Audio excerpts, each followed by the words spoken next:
Vamos, vamos entonces a tener el tema de esta noche que he titulado ¿Recuerdas lo que importa?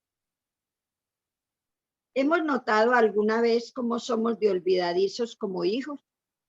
Cuando éramos niños, a menudo nos decía nuestra madre, ¿has hecho la cama? Respondíamos, lo siento, mamá, se me ha olvidado. ¿Limpiaste la habitación? Oh, respondíamos, se me ha olvidado.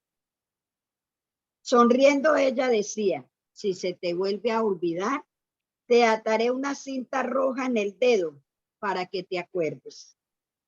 A veces olvidamos cosas que son importantes y necesitamos una simbólica cinta roja en el dedo para recordarlas. Se necesita un recordatorio de lo que importa. Es fácil pasar por alto lo que más importa. Las cosas temporales pueden desplazar las cosas eternas. El problema no es solo nuestro. También lo tenían en la iglesia primitiva los creyentes del Nuevo Testamento, corrían el peligro de olvidar la promesa del retorno de Cristo. En torno al año 65 después de Cristo, estaba Pedro prisionero en Roma, condenado a muerte por el emperador romano Nerón. Sabía que el fin se avecinaba, solo tenía una cosa en mente. Jesús iba a venir otra vez con poder y gloria. Él había negado a su Salvador por 3 veces, justamente cuando el Señor más lo necesitaba. Pero vemos que el Señor es Dios de una segunda oportunidad. Pedro escribe a creyentes del siglo I, dispersos en Asia, pero sus palabras resuenan con relevancia eterna y su eco llega hasta nosotros por los corredores del tiempo para hablarnos en este momento y en este lugar. Él se refiere a creyentes que viven en el mundo real y luchan por mantenerse concentrados en las cosas que más importan. Es una lucha que tenemos que tener, concentrarnos en lo que más importa. El apóstol declara, por eso le sugiere, recordando siempre todo esto, aun cuando ya lo saben, que permanecer firmes en la verdad que les he enseñado, según la lectura bíblica que tuvimos, segunda de Pedro 1:12. Los filósofos griegos tenían un dicho que decía más o menos así: el tiempo borra todas las cosas. El paso del tiempo favorece que tendamos a olvidar. A Pedro le preocupaba recordar a los creyentes que la segunda venida de Cristo era una realidad, pero no hablaba a su generación, sino que también hablaba a la nuestra. No se dirigía solamente al siglo I, sino que también a la iglesia del siglo XXI. No solo a los esparcidos por Asia, sino también para los creyentes congregados en todas partes.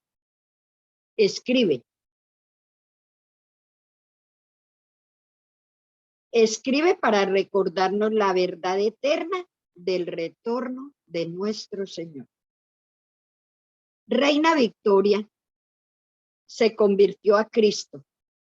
Cuenta la historia que es un día su primo se convirtió también a Cristo y dice que él pasó por la casa de un hombre de quien sabía que ese hombre había sido cristiano, pero después se había alejado de Cristo. Dice que lo observó junto a un montón de leña, cortando muy cuidadosamente la leña para el fogón.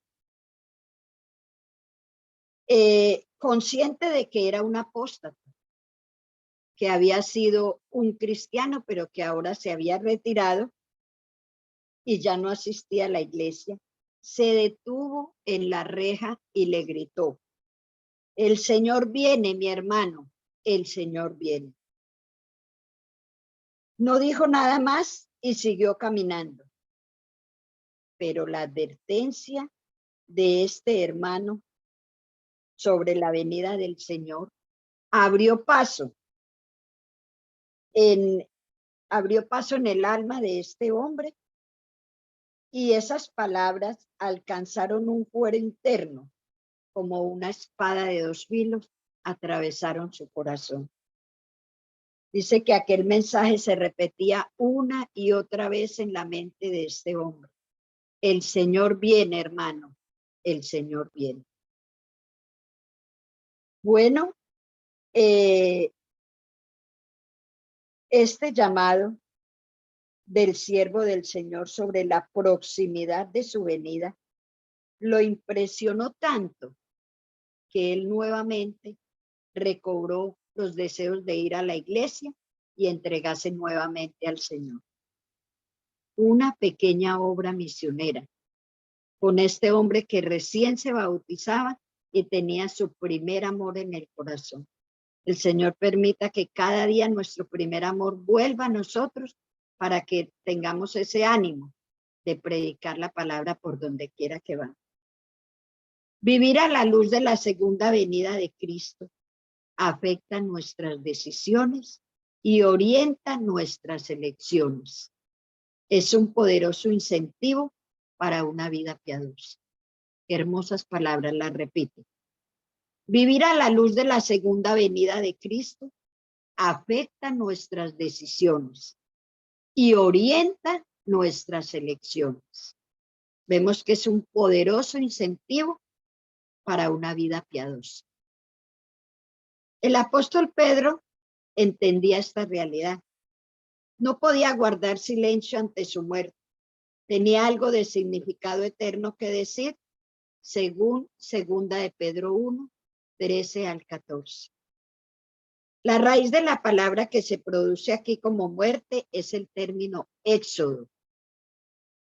Todos nosotros nos encontramos en medio de un éxodo, un viaje a través de un desierto en el tiempo y en la estructura.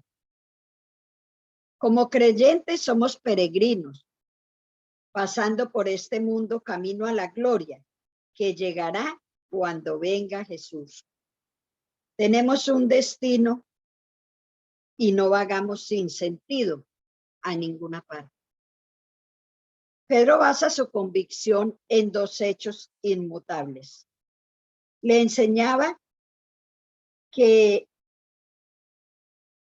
les dio sobre el poder del regreso de Jesús, que no era un cuento ingeniosamente imaginario, pues con nuestros propios ojos vimos al Señor en su grandeza, según el versículo 16 de segunda de Pedro 1. Pedro dice: no perdamos la esperanza. Según pasa el tiempo y se demora el Señor, entonces existe la tendencia a vivir como si su venida no fuera tan relevante. Todavía no viene, está muy demorado, todavía falta mucho tiempo. Con frecuencia nuestra moralidad nos dicta nuestras creencias. Lo que uno cree impacta cómo vive. Y cómo vive uno impacta en lo que cree. ¿Cómo podemos predicar el evangelio y decir que el Señor viene pronto si en realidad no es una vivencia en nosotros? Si en realidad eso que creemos no está impactando a los demás. Muchos descartamos la verdad divina por causa de algún pecado presente en nuestras vidas. Hermanos, ¿estamos luchando con alguna verdad divina? Claro que sí. La verdad que tenemos delante de nosotros es divina. es una verdad pura, es una verdad eminente. Pero, ¿qué pasa? Formulémonos esta pregunta. ¿Por qué estamos de esta manera? ¿Porque no hemos entendido? ¿Porque necesitamos más conocimiento? ¿O es que en mi vida hay un pecado largamente acariciado? ¿Alguna práctica arraigada que no está con la voluntad de Dios? ¿Alguna conducta cuestionable? ¿Alguna actitud egoísta interiorizada? Y esto hace que no cambiemos. Hermanos, ¿será que en nuestra vida hay un pecado largamente acariciado? Algo que no podemos soltar, algo que nos impide verdaderamente consagrarnos al Señor. No dudemos en ir a sus pies, no dudemos en clamar, que no es cuestión nuestra, es cuestión del Espíritu Santo, que lo clamemos, que haga eco en nuestras vidas para que el cambio sea eminente en cada uno de nosotros. Existen actitudes y prácticas contrarias a la voluntad de Dios que requieren una cirugía espiritual, de lo que hablamos anteriormente. Y esta cirugía puede ser dolorosa, ¿sí? Pero todo lo podemos en Cristo que nos fortalece. No hay ningún pecado que nos pueda vencer si estamos en esa convicción de esperar al Señor y de querer ir con Él a vida eterna. Hay una excelente definición de la santidad, que es la que pide el Señor, como dice, sin la santidad ninguno verá al Señor. La definición dice, a la que Pedro llama al pueblo de Dios en los últimos días. La santidad es integridad para con Dios, es entrega total del corazón y la vida para revelar los principios del cielo. Hermanos, si no nos entregamos de todo corazón, si no entregamos toda nuestra vida al Señor, no podremos revelar esos principios del cielo, que es lo que el Señor quiere, que revelemos su ley, su palabra, porque su ley son los principios del cielo, son su carácter. Bueno, termino con una historia que es de cultura general. Los que les gusta leer libros de cultura general verán. Un historiador británico de origen irlandés realizó numerosas expediciones al Antártico en los primeros años del siglo XX. En una de ellas sobrevino el desastre, cuando su barco, el Endurance, quedó aplastado por el hielo. Él y su tripulación fueron a la deriva sobre láminas de hielo durante meses, hasta que alcanzaron la isla Elefante. Al ver que sus hombres estaban al borde del desastre, Shackleton salió con un equipo de 5 de ellos, de nuevo sobre el agua. Abordaron un bote salvavidas y navegaron rumbo a la isla de Georgia del Sur. 16 días después de partir la tripulación, alcanzó la isla sobre la cual Shackleton tuvo que salir caminando penosamente por las montañas cubiertas de nieve, abriendo senderos con temperaturas glaciales, hasta llegar a un pequeño pueblo ballenero donde pudo conseguir un barco para rescatar finalmente su tripulación. Todos cuyos miembros sobrevivieron a la prueba. Ninguno de ellos pereció en el frío. Él estuvo durante meses ausente y sin embargo sus hombres no perdieron la esperanza. Las gélidas condiciones demoraban su retorno. 3 veces intentó llegar hasta ellos, pero las aguas marinas estaban tan congeladas que era imposible ir a la isla Elefante. Cuando llegó, se alegró mucho de encontrarlos vivos. Y no solo eso, sino preparados para subir a bordo. Pronto estuvieron en camino a la seguridad y el hogar. Les preguntó cuando ya había pasado toda la emoción del reencuentro. Shackleton les preguntó por qué los había encontrado listos para subir a bordo tan puntualmente. La demora podía haber provocado fácilmente que las rutas marítimas los congelasen y los condenasen a muerte en esta isla deshabitada, a lo que ellos respondieron. Que todas las mañanas su líder enrollaba su saco de dormir diciéndoles: tengan sus cosas preparadas, muchachos. El jefe puede regresar hoy. Qué hermoso líder. ¿Qué les decía? Muchachos, tengan todo preparado porque el jefe puede regresar hoy. ¿Qué nos dice su palabra? ¿Qué nos dicen los pastores? ¿Qué nos dicen las predicaciones? El Señor viene. El regreso del Señor es inminente. También nosotros nos encontramos aislados en esta isla de espacio que viaja a 107 kilómetros por hora a través del cosmos, llena de terrorismo, desastres naturales, crimen, violencia e inmortalidad. Pero tenemos esta esperanza que arde en nuestros corazones. Ella inspira nuestro espíritu y alienta nuestras almas.